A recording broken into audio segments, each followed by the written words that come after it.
The 2021 draft class seems like it's going to be one of the best draft classes in recent years, with a lot of top-end talent, Scotty, Cade, Mobley, Green, and some late first-round picks and second-round picks seem like they're going to be impact players on their teams for a while.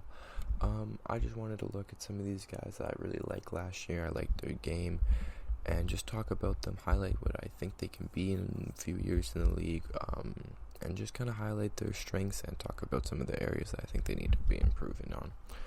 The first guy I want to talk about is Ayo Dosunmu. Ayo Dosunmu really stepped up for this Bulls team with Lonzo Ball out, playing a lot of that lead guard role, running pick and roll, defending the best wing player for the opposing team, and doing so at a pretty good level.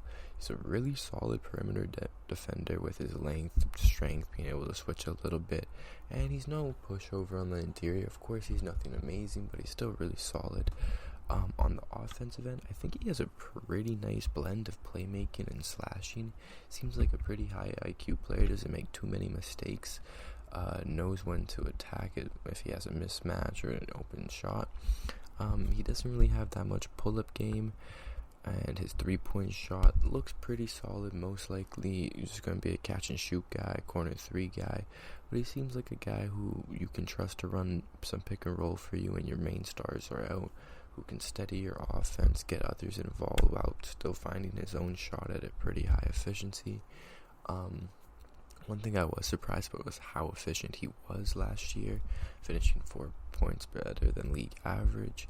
And I think if Lonzo Ball is out to start the season, Ayo Dosunmu is going to get a lot of run like he did last year, and he's going to be really key for this Bulls team trying to make a playoff push again.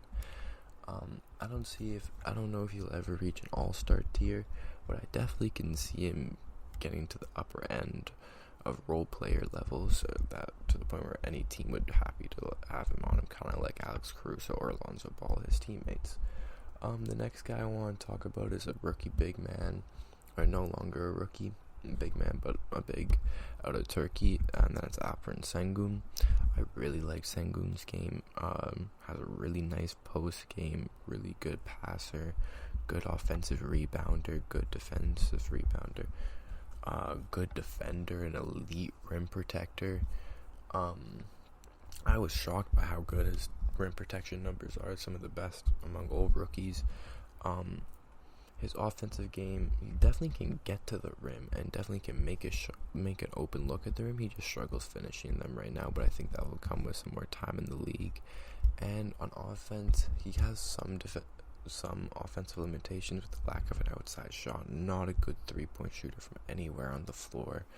Not a good catch-and-shoot guy, not a good spot-up guy.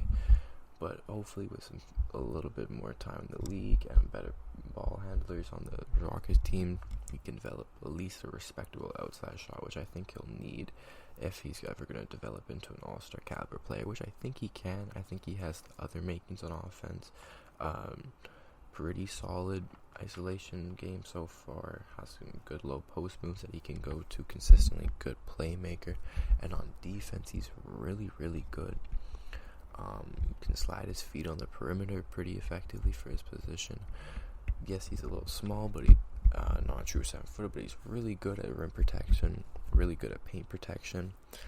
And on his rebounding skill is some of the best. And I think he's going to make a living there. I think in this young Rockets team, he's going to be a great running mate for Jalen Green. I think Jalen Green and Alperen Sengun can be a building blocks for this young core to develop and grow upon, and hopefully lead them back to the playoffs soon and continued success. Another guy that I want to talk about, I've talked about a little bit before, is Herb Jones. Herb Jones is one of the older rookies, but I think he was probably one of the better perimeter defenders in the whole league. I would put him kind of close to all defensive level, to be honest, ranking in the top percentiles for deflection, steals, perimeter defense, deflections in the passing lane, and a bunch of other defensive stats. His offensive game is pretty solid. I don't think he's ever going to be anything that amazing, but I think he has the ability to become like the most high-end 3-and-D role player you could imagine. He already has a pretty solid outside shot, and I think he was already really key for this Pelicans team that lacked a lot of defense in their starting lineup. I think he's going to be in the starting lineup next year, and I think he's going to be that defensive specialist that's going to take the hardest assignments that the opposing team has to offer, and he's going to do so at a very high level. And if his offensive game can develop a little bit more, I think he's going to be, once again, one of the best, if not the best, 3-and-D role player in the whole league. These are just some guys that I thought deserved a little bit more shine. I'm really excited to see where their games develop. I hope they can all develop into stars, but, it's just never very likely.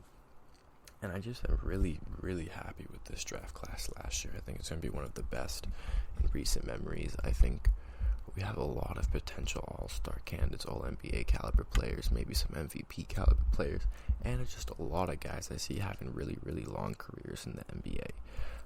If you like the video and you like more, just hit the like button, subscribe. I would really, really appreciate that, and thank you for your time.